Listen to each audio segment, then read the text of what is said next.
మనము కోరు సంతోషం అల్పకాలము, దేవుడిచ్చు ఆనందం దీర్ఘకాలము.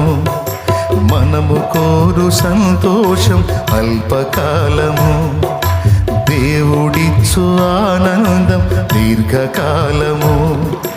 మన దగ్గర ఉన్నది కొద్ది జ్ఞానము, మన దగ్గర ఉన్నది కొద్ది జ్ఞానము.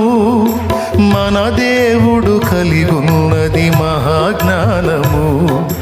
యేసుని క్రియలన్నీ మన మంచి కోసము, దేవుని ప్రేమించు వారికి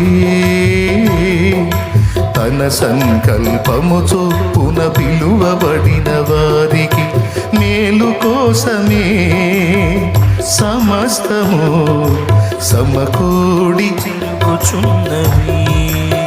నిజంగా దేవుడు నడిపింపుల్లో కొన్ని చేదైన అనుభవాలు ఎదురైన ఓర్చుకొని మనం కానీ నిరీక్షిస్తే ఆ నెక్స్ట్ స్టెప్లో దాచిన మహిమ ఏదో మన కళ్ళ ముందుకు వచ్చేటట్టు చేస్తాడు. మనకేమో తపన ఆగదు. ఇప్పుడు వచ్చిన గొడవంతా అది, తపన ఎక్కువ.